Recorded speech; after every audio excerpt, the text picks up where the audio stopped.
It is I, Aiden, the World Singer.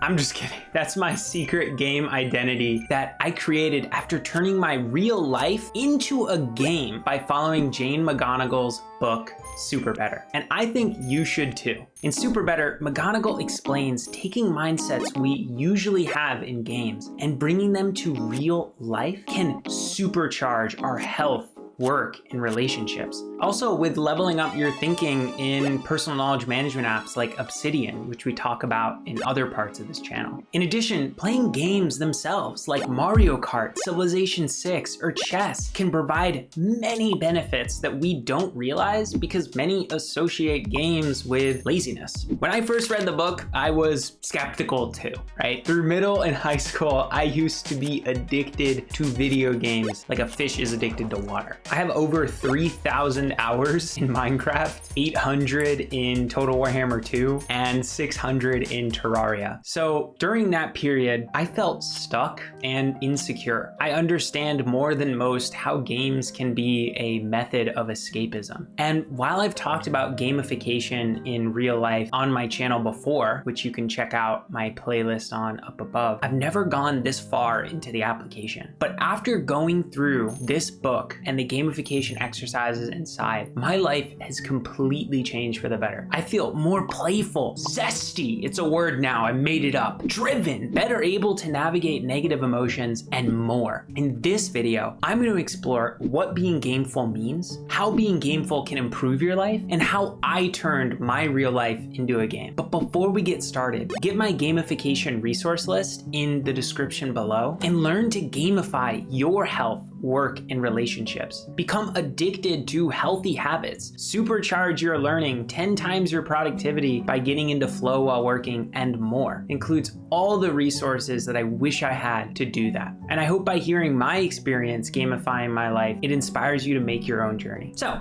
what does being gameful even mean? Being gameful simply means taking the mindsets you usually have in games and bringing them to real life. McGonigal summarizes 7 aspects of being gameful in the book. First, adopt a challenge mindset. Second, prioritize strength and happiness, or seek power-ups. 3, embrace psychological flexibility, or fight bad guys. 4, commit to action, or create and pursue quests. 5, cultivate connectedness, or find allies. 6, find the heroic story. I don't know what accent this is. Create a secret identity, like Aiden the World Singer. 7, learn the skill of benefit finding. Create and achieve epic wins. So let's explore each of those and how I turned my life into a game with them. And away we go. First, adopt a challenge mindset. Here's an interesting fact about games. We rarely feel hopeless while playing them. That's because in games, we adopt challenges voluntarily to test our skills and knowledge. Failure and obstacles aren't mere annoyances, but rather the path to learning itself. This challenge mindset is similar to Carol Dweck's growth mindset, which is the belief that your skills and intelligence can increase over time with effort. Angry Birds is a great example of a game that promotes a challenge mindset. The gameplay loop involves continually shooting birds at the evil pig empire to get points.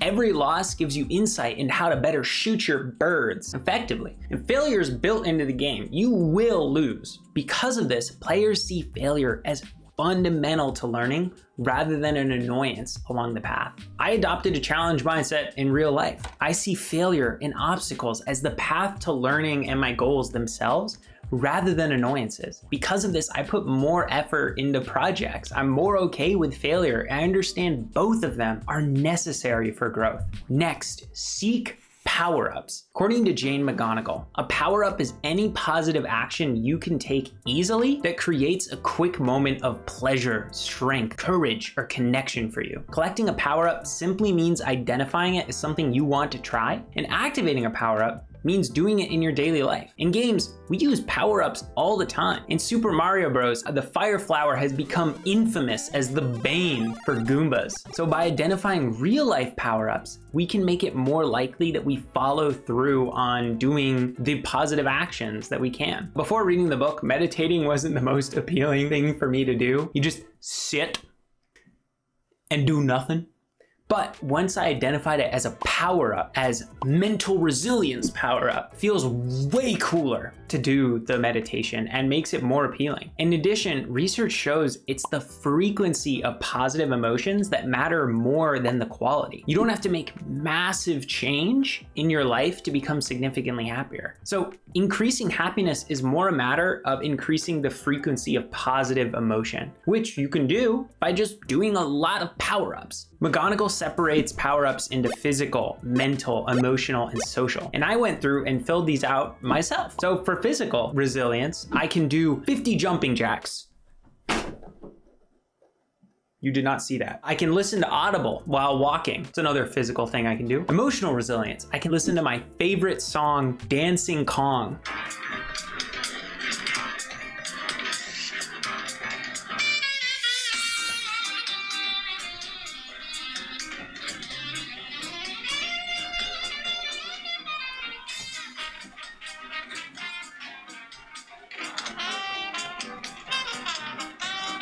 I'm gonna act like that did not happen. I can have a kombucha, glug. I can eat some peanut butter, classic. For mental resilience, I can meditate for 10 minutes. I could read the Daily Stoic, which I have right here. Wonderful book, by the way. Or I could recite the Stormlight Archive's Knights Radiant Creed. Life before death, strength before weakness, journey before destination. I feel more powerful already. For social resilience, massage a friend or family member as a nice favor, or massage myself. It's a little bit hard to do actually, never mind. Or I could call my mom or dad. Hello. Bye.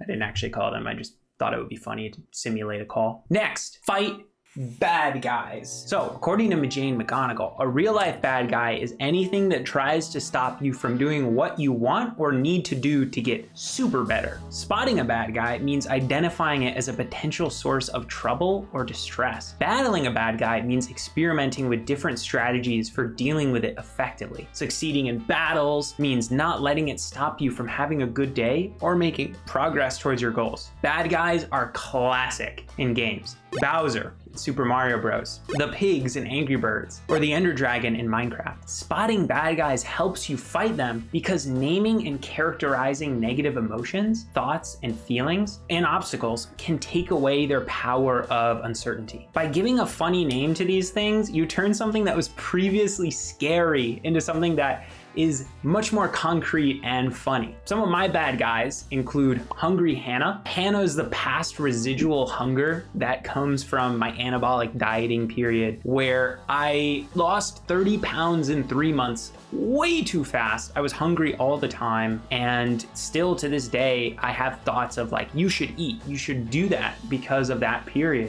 It can be very annoying, but naming it helps. Then we have Busy Bert, who is the part of me that wants to do things optimally all the time. This is the part of me that when I'm in front of the laundry machine with 5 minutes to go and I have nothing else to do, I will frantically figure out what can I do with those 5 minutes of time instead of standing there and just relaxing and thinking about anything else. And then we have the insecure chameleon, which is the part of me that doubts whether I'm truly worth any salt in the world. They think, who am I to tell other people what to do in their lives? Like, tell them to gamify their lives. Isn't telling myself what to do enough? That is another part of me. Naming these bad guys, it helps me to overcome them when they do come up, or see if they have something genuinely correct to say. Next, create and pursue quests. According to Jane McGonigal, in the Super Better method, a quest is not just another item on your to-do list. It's a purposeful action you take because it has meaning in the context of a bigger search. So maybe you're searching for better health or better relationships or a better job or a better life for your family. Maybe you're just searching for your next great adventure. Whatever it is, completing quests in your everyday life will bring you one step closer to the goals that you seek. Seeing regular tasks as quests not only helps you consistently work towards your goals, but also helps you adopt a fun frame. Fun frame is when you frame activities as something you do purely for the enjoyment in themselves. And by fun framing an activity, you make it the reward itself. researchers showed when people adopted a fun frame for exercise, they were way less likely to reward themselves with food afterward because they saw the exercise as the reward in itself. So two of my favorite questions to adopt a fun frame are, how can I make this into a game? And how can I make this more fun? So some of the quests I completed as a result of asking these questions were creating linked book notes out of Super Better, recording a podcast about the science of learning with my brother, and calling an old friend of mine from freshman semester of college. Next, find allies. According to McGonigal, scientists define a true ally or strong social tie as someone you can speak to honestly about your stress and challenges and whom you believe you could ask for help with a serious problem. Finding allies in a game has a myriad of benefits. Firstly, mirroring people in your physical movements and emotions builds empathy and liking. So when we play games in the same physical environment as someone, that actually increases our liking with each other. Secondly, games can help us build empathy for those in an outside group. As McGonigal writes, to feel more empathy with others, people have to have positive social interactions in safe environments. Synchronization can't happen if you're preoccupied with negative thoughts or feelings. When we play a game, we come together on equal terms and equal footing. We agree and trust each other to follow the same rules, to pursue the same goal, and to treat each other fairly. We accept each other as worthy teammates or competitors, regardless of our social status. And thirdly, playing games can have tremendous cognitive benefits. Playing Civilization 6 requires you to practice difficult, long-term decision making. Playing an FPS increases your reaction time, and way more. Now, despite the benefits of finding allies, we are experiencing a loneliness crisis in America. Why? Because it's hard to invite someone to see you physically. I know in college that a lot of people in my generation are uncomfortable with physical hanging out because they're so used to texting and using online mediums. So the Super Better method resolves this problem with a critical insight. It's easy to invite someone else to play a game. So instead of asking someone with help about a serious problem, McGonigal recommends you ask one of your close friends or family members to become an ally in your game. Tell them about the Super Better method, your power-ups, your bad guys, your quests, and you'll soon see that they will be willing to join your game. So using this insight, I have two people that are my allies. First is John Maverick, who's my best friend and fellow content creator on YouTube. We play a weekly Gloomhaven session together, which is why it was really easy to explain the concepts of this book to him. And then my second ally is my best friend brother. Definitely a thing. And even though he's off in the Netherlands right now, we call all the time because of how much we love each other. And he's my second ally in my game. Then create a secret identity. According to Jane McGonigal, you can think of your secret identity like an avatar for the real world. In video games, avatars are the heroic characters that we play as. We see the virtual world through their eyes, and we draw on their special strengths. Simply by adopting a heroic nickname or secret identity, you can bring out some of the most important challenge-facing attributes like determination, courage, and compassion. Lots of games have secret identities like Metal Gear, Hitman, or Spider-Man. And adopting a secret identity is so beneficial because avatar relationships can increase self-efficacy, and self-efficacy and motivation are needed to pursue goals effectively. Self-efficacy is just your confidence in your ability to complete your goals. And just seeing your avatar pursue something in a game can cause you to increase self-efficacy. Like if they run a 5K, if they cook a healthy meal, or they do some awesome wizard magic stuff,